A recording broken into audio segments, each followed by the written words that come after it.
मधु और स्वागत है आपका मेरे चैनल ट्विंस मामा में।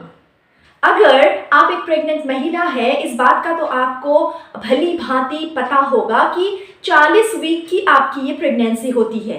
9 मंथ्स जिसे 3 ट्राइमेस्टर्स में डिवाइड किया जाता है। मेडिकल टर्मिनोलॉजी जो हम यूज करते हैं प्रेगनेंसी के डिफरेंट फेजेस को डिस्क्राइब करने के लिए, इसमें हम वीक्स के माध्यम से प्रेगनेंसी को आंकते हैं।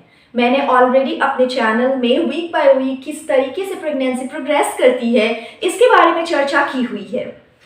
अब 40 हफ्तों से पहले यानी कि 36 to 40 वीक्स में डिलीवरी हो जाना काफी आम सी बात है, मतलब ये एक्सपेक्टेड ही रहता है महिलाओं को। और in case of twins and triplets ऐसे में या कुछ सिंगलटन प्रेगनेंसीज में भी बहुत बार प्री टर्म बर्थ भी हो जाती है। इस बारे में भी लोग आपसे कई बार बात करते हैं, आपके डॉक्टर्स, या फिर आपको मेरे चैनल में भी ऐसे कई वीडियोस मिल जाएंगे जिसमें मैंने प्री टर्म डिलीवरी की बातें की है।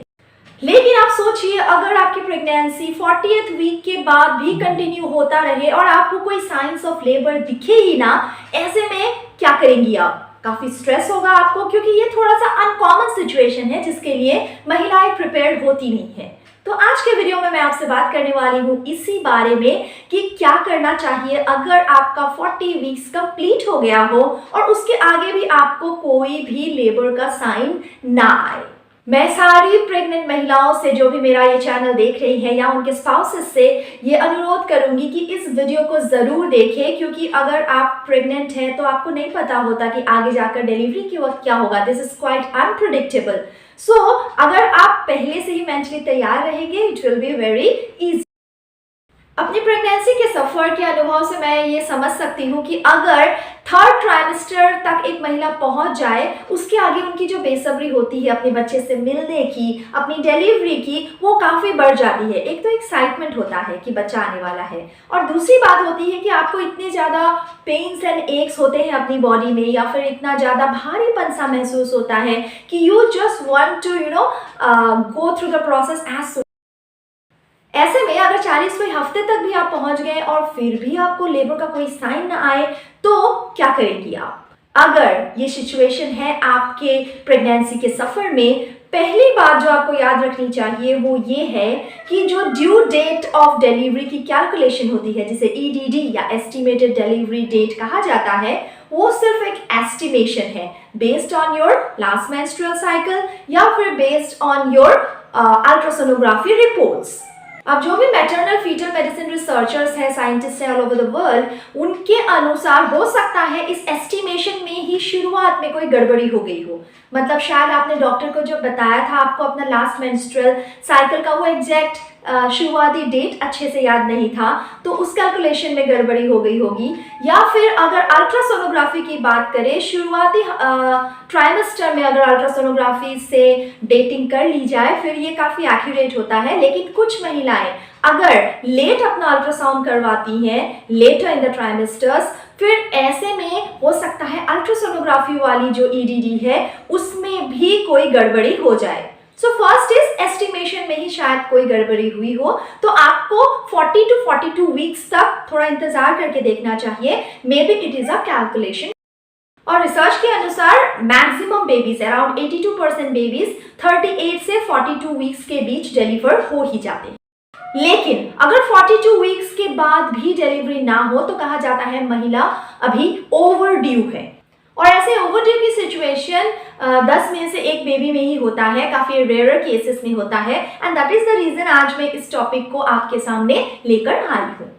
अब अगर एक महिला ओवरड्यू हो गई तो इन रेयर केसेस, हमेशा ऐसा नहीं होता, but in worst scenario cases कुछ कॉम्प्लिकेशंस हो सकते हैं। सो इसके बारे में भी आपको थोड़ा सा जान लेना चाहिए। Again I would say don't take it negatively, ये जस्ट आपको एजुकेट करने के लिए।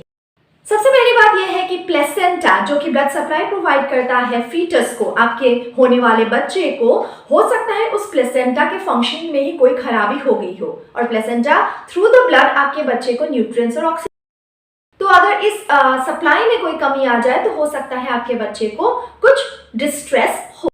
इसके अलावा एमनियोटिक फ्लूइड में भी थोड़ी सी कमी आती है, और अगर ये बहुत ज़्यादा कम हो जाए तो हो सकता है जो अम्बिलिकस या फिर जो गर्भनाल होता है उसके ऊपर अनड्यू दबाव पड़े, क्योंकि फीटस भी अभी काफ़ी बड़ा हो चुका होता है।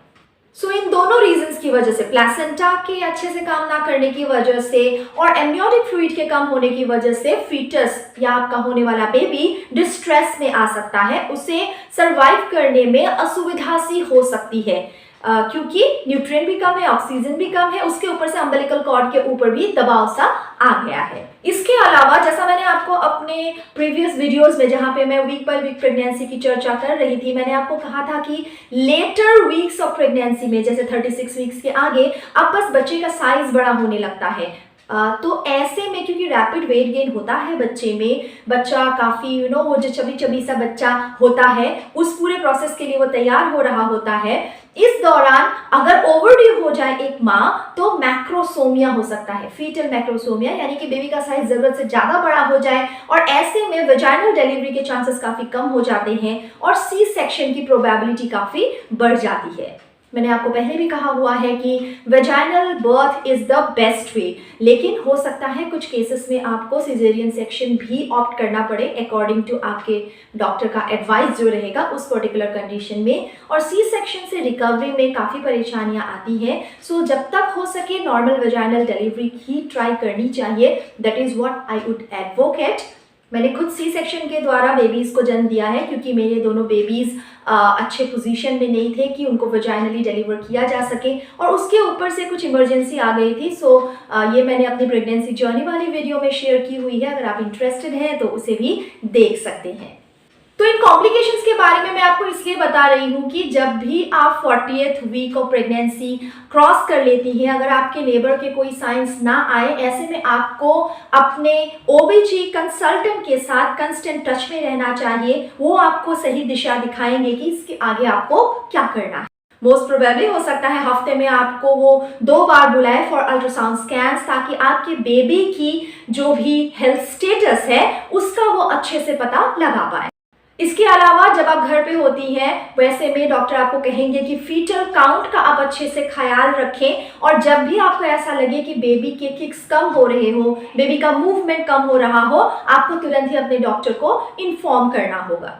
और जब आप हॉस्पिटल जाती हैं तो कुछ इलेक्ट्रॉनिक मॉनिटरिंग वगैरह भी डॉक्टर करते हैं, बेबी के हार्ट बीट वगैरह को देखने के लिए अल्ट्रासोनोग्राफी भी किया जा सकता है, जिससे और क्लियरर पिक्चर बेबी का आपके डॉक्टर को मिल जाता है। और अकॉर्डिंगली डॉक्टर ये डिसाइड करते हैं कि क्या करना है, क्या आपके लेबर को इंड्यूस करवाने के आगे हो सकता है आपको नॉर्मल वेजाइनल डिलीवरी हो जाए, अगर आपके बच्चे का पोजीशन सही है, आपका हेल्थ स्टेटस सही है। और कुछ केसेस में इस पूरे वेजाइनल बर्थ के दौरान कुछ ऐसे कॉम्प्लिकेशंस हो सकता है आए जब आपको इमरजेंसी सी सेक्शन भी करवाना पड़े। और कुछ केसेस में डॉक्टर्स जब अगर देखें कि बच्चे का पोजीशन ब्रीच है या फिर कोई और भी कॉम्प्लिकेशंस है बच्चे के साथ, तो हो सकता है वो प्लान करके प्लान सिजेरियन सेक्शन भी करने को आपको कहे। सो जब भी ऐसा कोई सिचुएशन आता है, what ever your doctor says, जो भी आपके डॉक्टर बोलते हैं, काइंडली उनकी सुने, क्योंकि इलेक्ट्रॉनिक फीटल मॉनिटरिंग के द्वारा या अल्ट्रासाउंड की मदद से डॉक्टर एमनियोटिक फ्लूइड की मात्रा, बेबी का size, position, respiratory rate, heart beat, body movements, इन सब का ख्याल रख सकते हैं, इन सब का एक असेसमेंट कर सकते हैं। प्लेसेंटा जिससे बेबी का ऑक्सीजन या न्यूट्रिशन पहुंचता है, उसके साइज और पोजीशन को भी डॉक्टर जांच पाते हैं with the help of ultrasound. So this was all about the scenario जब आपका 40वां हफ्ता पूरा हो गया हो, लेकिन आपकी कोई डिलीवरी की लक्षण या फिर लेबर के लक्षण ना आए हो। ऐसे में क्या करना चाहिए, आई होप आपको समझ आ गया होगा। इसी तरीके के इंफॉर्मेटिव वीडियोस के लिए मेरे चैनल को काइंडली सब्सक्राइब कर ले। बहुत सारे वीडियोस हैं मेरे चैनल में रिलेटेड टू प्रेगनेंसी, और कुछ फिटनेस रिलेटेड वीडियोस भी हैं for the pregnant women as well as the new moms. इन वीडियोस को चेक कीजिए, उम्मीद करती हूँ कि इनसे आपको काफ़ी फायदा पहुँचेगा। Thank you so much. See you again. Till then, take good care.